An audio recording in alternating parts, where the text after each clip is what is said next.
ada yang namanya hilirisasi kemenyan. Pernah gak kamu nyium aroma kemenyan? Mungkin pikiran kamu itu langsung melayang ke suasana ritual adat, upacara keagamaan, atau bahkan kesan mistis yang sangat kuat. Aroma smoky yang dalam, manis, dan juga punya jejak sejarah yang cukup panjang. Tapi gimana kalau saya katakan bahwa bahan baku yang identik dengan dupa dan sesajen ini kini menjadi incaran para master parfum kelas dunia untuk menciptakan wewangian paling eksklusif dan mahal. Kita coba bedah ya perjalanan unik dari kemenyan ini. Dari tungku pembakaran di candi kuno hingga terkurung secara elegan dalam suatu botol parfum mewah. Menariknya, ini bukan sekedar evolusi aroma, tapi juga perubahan persepsi yang cukup radikal. Gimana bahan yang begitu sakral bisa bertransformasi menjadi suatu simbol kemewahan dan keanggunan. Mari kita selami misteri di balik kemenyan. Saya kapan hari itu ke Hubang Hasudutan, membahas.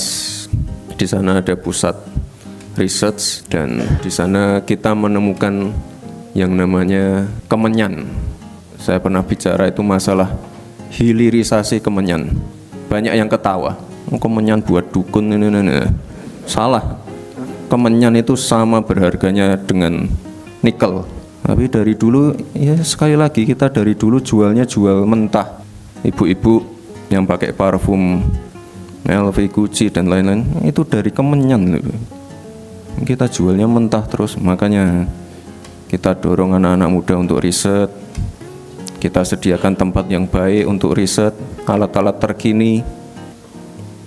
Hilirisasi, bukan hanya hilirisasi nikel dan lain-lain. Ada yang namanya hilirisasi kemenyan. Belum lama ini, Wakil Presiden Republik Indonesia, Mas Gibran Rakabuming Raka, itu sempat menjadi sorotan. Dalam sebuah pernyataan publiknya, beliau menyebutkan potensi kemenyan sebagai bahan baku parfum. Tujuannya mungkin baik ya, ingin mengangkat komoditas lokal dan juga memperkenalkannya ke pasar yang lebih luas. Namun, respon publik itu khususnya di media sosial justru penuh kontroversi dan bahkan semacam ledekan ke Gibran. Banyak netizen yang langsung mengasosiasikan kemenyan hanya dengan hal-hal mistis, perdukunan, atau ritual spiritual. Mereka mengejek, masa wakil presiden bahas kemenyan buat parfum? Apa hubungannya kemenyan sama ekonomi digital? Atau ini cuma ide random yang out of touch? Ini menarik dan juga sekaligus miris. Ironinya, saat para master parfum dari Paris, dari New York, dari Dubai itu rela mengeluarkan jutaan bahkan miliaran rupiah untuk ekstrak kemenyan terbaik dari hutan Sumatera, banyak dari kita di Indonesia justru meremehkan atau bahkan menertawakan potensi komoditas berharga ini gitu. Perdebatan ini justru menunjukkan jurang yang cukup besar antara persepsi publik yang sempit dengan potensi pasar global yang menghargai kemenyan sebagai bahan baku parfum yang mewah dan juga eksklusif. Ini sepertinya adalah cerminan betapa minimnya pemahaman kita sendiri akan kekayaan alam dan warisan budaya yang kita miliki. Ya, mungkin banyak masyarakat kita yang masih mengira itu cuma gimmick, padahal itu adalah fakta industri yang justru bernilai sangat fantastis. Sejak ribuan tahun yang lalu, kemenyan itu sudah menjadi bagian yang tidak terpisahkan dari sejarah manusia. Bukan hanya sekedar pengharum, tapi justru juga punya makna spiritual yang sangat mendalam. Misalnya di Mesir kuno ya, mereka menggunakan frankincense dan myrrh, yaitu dua jenis kemenyan yang paling terkenal di masa itu di dalam upacara pemujaan dewa mereka, prosesi pemumian, hingga juga digunakan sebagai bahan kosmetik dan juga obat-obatan. Ya, bisa kita bayangin ya, aroma itu nemenin para Fir'aun bahkan dari dunia sampai ke alam baka. Jejaknya cukup kuat di Timur Tengah ya. Frankincense sebagai persembahan berharga sebanding dengan emas. Jalur perdagangan kuno yang kita kenal sebagai jalur dupa atau incense route menjadi saksi betapa berharganya komoditas ini. Menghubungkan semenanjung Arab hingga ke Mediterania, jauh sebelum jalur sutra populer.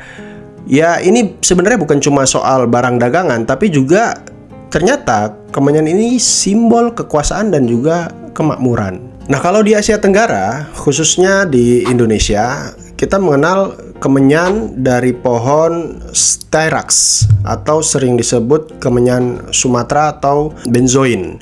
Fungsinya mirip, dipakai dalam upacara adat, lalu bisa digunakan sebagai pengobatan tradisional atau sebagai pengharum ruangan. Ya, aroma benzoin ini manis, hangat, dan juga seperti vanilya. Ini punya karakter berbeda dengan frankincense yang lebih lemony dan piney, atau myrrh yang lebih pahit dan medicinal. Ini bukti bahwa kemenyan itu bukan satu jenis saja gitu, tapi sebuah keluarga besar dengan nuansa aroma yang cukup beragam. Jadi dari mana asal kemenyan? Kemenyan itu adalah getah atau resin dari suatu pohon tertentu yang mengering setelah batangnya dilukain. Proses pemanenannya itu bisa dilakukan secara alami atau dengan sengaja buat sayatan di kulit pohon untuk ngeluarin getahnya. Nah, getah yang ngering itu yang kemudian dikumpulin, lalu proses selanjutnya bisa digunakan sebagai dupa, bisa jadi obat, atau seperti yang kita ketahui bisa jadi bahan parfum. Bicara tentang kemenyan, Indonesia itu merupakan salah satu pemain kunci utama kemenyan di dunia, terutama jenis benzoin ya. Karena hutan-hutan di Indonesia itu seperti di Sumatera Utara itu merupakan lumbung emasnya kemenyan di dunia. Para petani di sana turun-temurun mengandalkan pohon kemenyan sebagai sumber penghidupan utama mereka. Tapi proses pemanenan kemenyan ini bukan merupakan proses yang mudah. Ini pekerjaan yang cukup sulit karena petani harus masuk cukup jauh ke dalam hutan dan juga membuat sayatan khusus di pohon styrax benzoin, lalu menunggu getahnya itu netes dan mengeras selama berbulan-bulan. Tapi nggak sampai di situ saja. Setelah mengeras, getah ini baru bisa dipanen. Nah, ini merupakan proses yang butuh kesabaran, butuh keahlian yang memang sangat dimiliki oleh para petani kemenyan. Pemahaman mereka tentang kemenyan ini sudah sangat dalam, apalagi pemahaman mereka tentang kondisi alam ataupun hutan yang ada di lingkungan mereka tersebut. Mereka tidak hanya memanen, tapi juga menjaga pohon-pohon yang ada di hutan tersebut agar bisa berproduksi hingga puluhan tahun. Kemenyan dari Indonesia, terutama jenis kemenyan Toba ataupun kemenyan Sumatera, itu punya reputasi istimewa loh di pasar global. Karena kualitas aroma yang sangat kaya, manis, lalu long lasting, dia bertahan lama. Inilah yang membuat perusahaan parfum internasional itu rela bayar mahal untuk mendapatkan pasokan kemenyan dari Indonesia. Karena mereka tahu aroma otentik dari kemenyan Indonesia itu punya daya tarik tersendiri yang tidak bisa disamai dengan ekstrak parfum lainnya. Gimana resin kemenyan yang keras ini terus lengket itu bisa masuk ke dalam suatu botol parfum mewah? Di tangan seorang master parfum, kemenyan itu bukan cuma bahan baku ya, tapi merupakan sebuah alat artistik gitu. Ia digunakan terutama sebagai base note dari suatu parfum. Apa itu base note? Itu adalah fondasi suatu parfum gitu. Aroma yang paling lama bertahan di kulit, memberikan kedalaman dan juga karakter pada keseluruhan komposisi dari suatu parfum. Aroma kemenyan itu bersifat fiksatif, artinya ia membantu mengikat dan memperpanjang masa hidup aroma lain di dalam suatu parfum. Tanpa fiksatif, parfum bisa cepat menguap dan juga langsung hilang gitu. Tapi pakai kemenyan, parfum jadi long lasting, lebih rich, lebih kaya, dan punya silage atau jejak aroma yang tertinggal di udara, yang itu cenderung lebih kuat.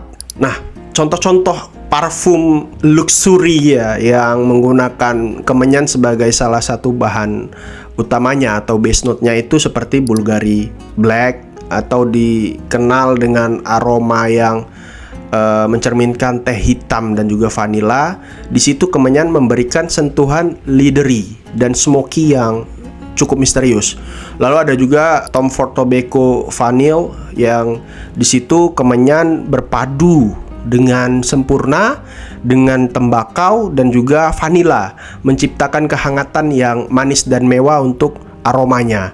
Lalu ada juga Amouage Jubilation yang menjadikan frankincense sebagai bintang utamanya ataupun kemenyan sebagai bintang utamanya.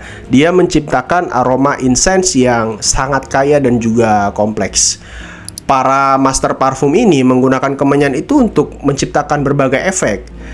Bisa efek kehangatan dan juga kedalaman yang itu memberikan nuansa cozy dan sensual bagi orang yang menghirupnya. Lalu kemenyan juga bisa memberikan nuansa yang smoky atau incense, memberikan kesan misterius dan spiritual yang modern bagi pengguna parfumnya. Dan kemenyan ini juga bisa menjadi kombinasi yang tak terduga, karena kemenyan bisa sangat berpadu indah gitu dengan aroma floral, aroma citrus, atau bahkan gourmet atau aroma makanan gitu, untuk menciptakan suatu profil dari sebuah parfum yang cukup unik.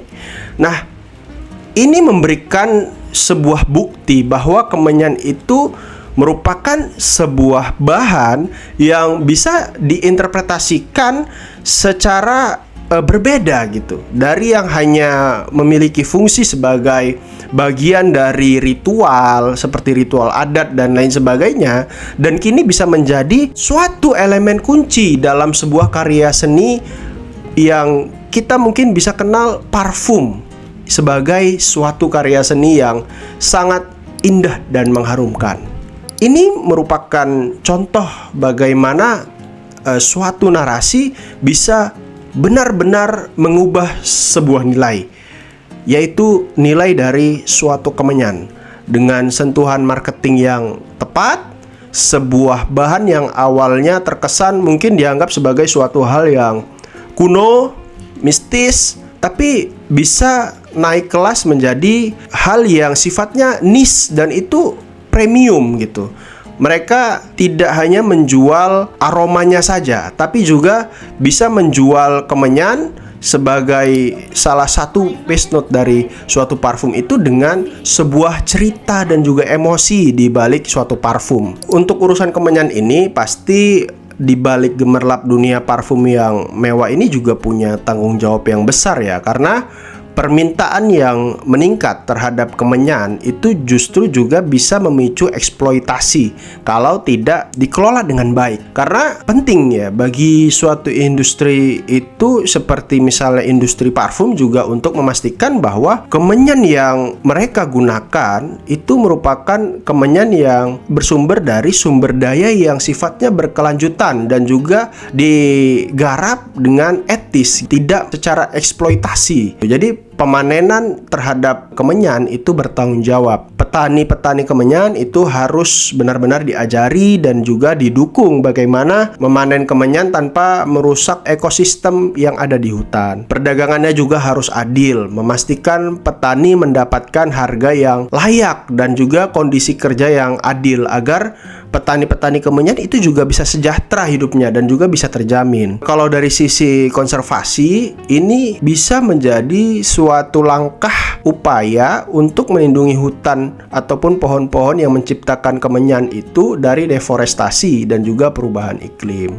Tapi apapun itu, kita harus memastikan bahwa warisan berharga yang Indonesia miliki, yaitu kemenyan sebagai ekstraksi parfum, itu harus bisa tetap terjaga untuk generasi kita mendatang. Next time kalau kamu yang nonton ini nyium aroma kemenyan, entah itu dari dupa atau dari rumah ibadah suatu agama, atau justru ternyata kamu nyium aroma kemenyan itu dari parfum mewah yang bisa jadi kamu beli dan kamu pakai, dan kamu pernah dengar perdebatan tentang kemenyan sebagai bahan atau base note dari suatu parfum di media, ingatlah bahwa perjalanan kemenyan itu sangat panjang. Dulunya cuma bagian dari ritual kuno, sekarang bisa bertransformasi menjadi elemen yang sangat esensial sebagai karya seni berharga di dalam dunia parfum. Ini merupakan bukti bahwa ya aroma bukan cuma sekedar bau aja gitu, tapi juga punya cerita, punya